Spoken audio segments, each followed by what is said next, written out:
los jubilados, los que más sufren por estar solos, por la falta de información. Vamos a hablar, Male, si te parece, con el defensor de la tercera edad, con Eugenio Semino, ya está conectado para hablar con nosotros. Eugenio, ¿cómo te va? Buenos días, gracias por este contacto. Y lo anticipábamos con Male, ¿no? Esta preocupación, ¿no? Cuán indefensos están los jubilados y cuán, perdón el título, ¿no? Cuán perverso hay que ser para atentar contra ellos. Sí, es un gusto estar con ustedes y es un límite que se ha superado en términos de la conducta criminal, donde parece ser que la fragilidad o la debilidad, en lugar de generar un freno inhibitorio, genera todo lo contrario, es decir, es aprovechada brutalmente. Y vemos a veces los hechos que más nos conmueven, que son los que tienen que ver con la agresión física, pero quedamos al margen de esta cotidianeidad que es el desapoderamiento a través de la estafa, a través de los delitos cibernéticos. Eugenio. Y esa situación que se va naturalizando, diría, e inclusive en este momento que estamos hablando, aparece una nueva denominación de billetes, el de 20.000 pesos, y con cada una de estas movimientos, estas apariciones, aparece el delito ligado a esa novedad. Eugenio, ¿no? Es decir, ¿me escuchás? Sí. ¿Cómo Sí, estás? claro. Mira, vos el otro día te estaba viendo en la exposición allí en el Congreso, donde vos estabas hablando respecto al tema PAMI. Nosotros lo que hicimos fue, realizar un informe sobre una denuncia por estafa que están realizando respecto a la entidad a través de un número de WhatsApp, ¿no? Esto para poner un caso, porque distintos tipos de estafas se pueden generar, como el cuento del tío cuando te llaman para que necesitan plata de forma inmediata, pero lo que sucedió hace poco, el PAMI alertó sobre una nueva modalidad de estafa donde te contactan a través de WhatsApp y lo que están utilizando es el tema de la opinión pública o de la agenda pública del momento que tiene que ver con los medicamentos. Digo, vos en este caso, ¿qué referencias o cuáles son los casos que también te escriben distintos jubilados y también cómo pueden hacer para defenderse de este tipo de situaciones en las cuales se encuentran vulnerables? Bien, todos los días aparecen este tipo de situaciones. Inclusive tenemos a través de los años decenas y decenas de denuncias que nunca son investigadas, por otra parte, y que en muchos casos a veces involucran a personas conocidas y demás, de las cuales se usa la imagen, o en este caso los organismos, ¿no? Tanto PAMI como ANSES son los preferidos para generar este tipo de situaciones como la que estás comentando. En principio, advertir que, primero, no hay ningún trámite que tanto PAMI como ANSES, obras sociales u otros organismos los promocionen a través de la vía del WhatsApp, salvo que esté un trámite en curso y que haya una persona de por medio, una trabajadora social, un empleado del organismo que ya tuvo contacto con la persona o con sus familiares y en ese sentido se traslada información. Pero en ningún caso desechar todo lo que tiene que ver con este tipo de WhatsApp, de comunicación por vía de redes que se nos envíe y ante la duda referenciarse directamente con la institución, es decir, con la agencia de PAMI, con la UDAI o, en su caso, con la obra social. La recomendación principal, Eugenio, es siempre desconfiar, ¿no? Desconfiar y ser quizás nosotros, bueno, los jubilados, ¿no?, quienes acudamos a las instituciones, ¿no?, a los bancos, al PAMI directamente por una necesidad y no a la inversa. No esperar una comunicación institucional al revés. Efectivamente. Y teniendo en cuenta, y esto es muy, muy importante, porque este tipo de delitos se realizan a partir del apuro, ¿no? Es decir, esto hay que resolverlo ahora, con la plata pasa eso. Estos pesos de tal denominación desaparecen ahora y hay que hacerlo, hay que resolverlo. Bueno, nunca, nunca, nunca, nunca hay que responder, voy a pensarlo, voy a hablar con un familiar, se corta la comunicación inmediatamente porque por otra parte se accede a través de datos que se piden a nuestra computadora, a nuestro móvil, y a partir de ahí se multiplica la estafa. Es decir, nunca hay apuro, más allá que quien nos quiera trasladar la información, lo manifieste, diga que es el último día, que después va a haber consecuencias si no se hace el trámite, directamente cortarle o cortar la red de información.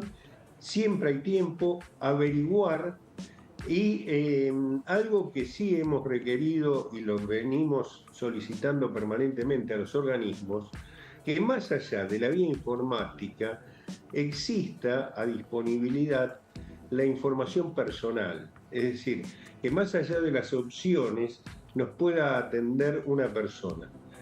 Esto en muchos países, en Europa, hace pocos meses, en España concretamente, salió una ley específica para que se vuelva a personalizar la información. Es decir, más allá, no es contradictorio con las distintas opciones que nos puede dar un sistema, pero siempre, y acá existe la disposición, que no se cumple, que no se cumple. Claro. No se cumple en algo crucial como puede ser el tema de una información sobre medicamentos o sobre haberes, pero tampoco se cumple en cuestiones más nimias. Es decir, si cualquiera de ustedes, yo, tenemos un problema con nuestro cable canal para ver una película y demás. Sí, y sí, se despersonaliza, no tenés con quién poder conversar físicamente. Vos sabés, Eugenio, justo hablabas... Nunca existe la opción que necesitas, ¿no?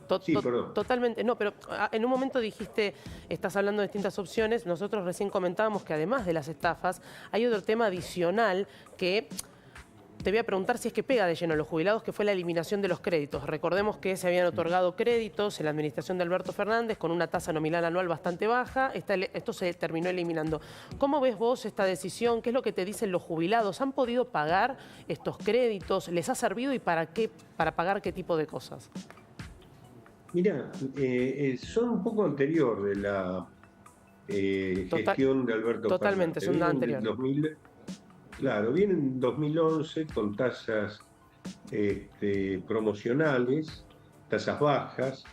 Nosotros estos créditos en general los hemos llamado tradicionalmente créditos famélicos, porque no son créditos que se tomaron para comprar un bien de capital, un televisor, una heladera, sino en general, en el 90% de los casos, te digo por la casuística diaria, atendemos 200, 400 casos por día.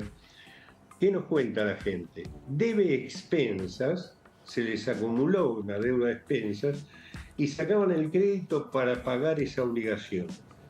Y ahí, ¿qué iba pasando? Salían del atolladero de esa deuda, pero después tenían al mes siguiente que pagar dos obligaciones: la nueva expensa y la cuota del crédito. Por lo cual, lo que encontramos siempre es que el jubilado, pasado cierto tiempo, le viene el descuento, no solucionó su problema, que insisto, son créditos pequeños. Sí, ¿no? son de Pero tasa nominal de 29%, y yo corrijo, lo que se hizo en el último tiempo del gobierno de Alberto Fernández fue incrementar el monto. Creo que eran 240.000 y después eso lo duplicaron. Pero es cierto, era una tasa muy baja al nivel de mercado.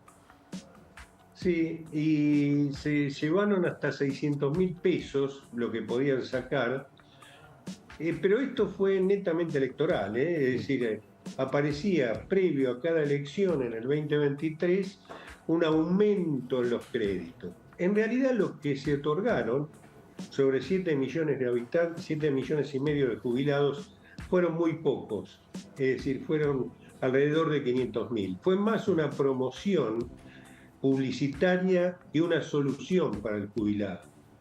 Lo que oculta este tipo de situaciones es lo que el jubilado necesita, que es que se le pague lo que corresponde. Claro, lo que te iba a decir, porque Eugenio, miren la paradoja. El ejemplo de las expensas, utilizar un crédito para pagar expensas, que es algo elemental para poder vivir en un edificio, por ejemplo, denota que el salario, el ingreso de un adulto mayor no alcanza. Amén de que haya un bono congelado desde hace meses de 70.000 pesos, ¿no? Hay un salario que quedó completamente desfasado a la realidad económica de los argentinos. Mira, hay un dato que es bueno evaluarlo a esta altura del año, que hacemos balances. Este es el 7º año consecutivo que el haber del jubilado pierde respecto a la inflación, pierde poder adquisitivo. Estoy tomando como una referencia, podríamos ir más atrás, pero estoy tomando como referencia el cambio de fórmula en diciembre del 2017, que ahí el jubilado perdieron 6 puntos, está en conocimiento de la Corte esto a resolver, pero después durante todos estos años, incluido el actual, el jubilado termina perdiendo. Un disparate fue el 2023. Recordemos que los jubilados con bono reajustaron 140%, los que no tenían bono el 110%, pero la inflación fue del 211%. Y en lo que va de este año, que uno dice, bueno, hay un índice que es IPC, es decir, está conforme precio consumidor, conforme la inflación, no debieran perder. Sin embargo, van a estar perdiendo alrededor de 15 puntos. ¿Por qué? Primero, algo que decían ustedes, las jubilaciones de las mínimas, que son más de 4,5 millones, casi 5 millones, el bono, que el año pasado subía y bajaba conforme el decurso de las elecciones, este año quedó congelada. Este es el 10º mes, el 11º entramos ahora, que el bono quedó en 70.000 pesos. Lo que anunció el director de ANSES, que va a seguir congelado durante el 2025. Por lo cual, lo que fue pasando, ese bono se fue desactualizando al no reajustarse conforme IPC, como sí ocurre con el haber. Ahí tenemos un primer problema. Otro problema del cual no se habla es que respecto a la inflación de los 20 puntos de enero, solo se recompuso, lo hizo el Poder Ejecutivo, el 7,5, es decir, hay 8 puntos de esa inflación que no se recompuso y que llegó para los que tienen bono y para los que no tienen bono a este momento que, sumado a lo que es la pérdida previa por lo que fue la devaluación, van a estar nuevamente mucho menos que el año pasado, pero en 15 puntos por debajo de la inflación. Un último dato, el año pasado, para tener en cuenta un insumo que pesa mucho en la canasta del jubilado, medicamentos aumentó el 300%, y este año está prácticamente duplicando la inflación, por lo cual se desfinancian las partidas de las obras sociales, las del PAMI, de medicamentos, y cada vez se le hace más gravoso poder adquirir al mismo al jubilado. Bien. Eugenio, muchísimas gracias por estos dos temas, ¿no? Bien aclarados los dos temas que teníamos en agenda. Felices fiestas para vos, para tu familia y extensivo, lógicamente, a todos los jubilados argentinos. Igualmente para ustedes, para todos sus afectos, para todos los televidentes y siempre aspirando que el 2025 sea promisorio para todos. Que así sea. Muchas gracias. Bueno, y desde la República Argentina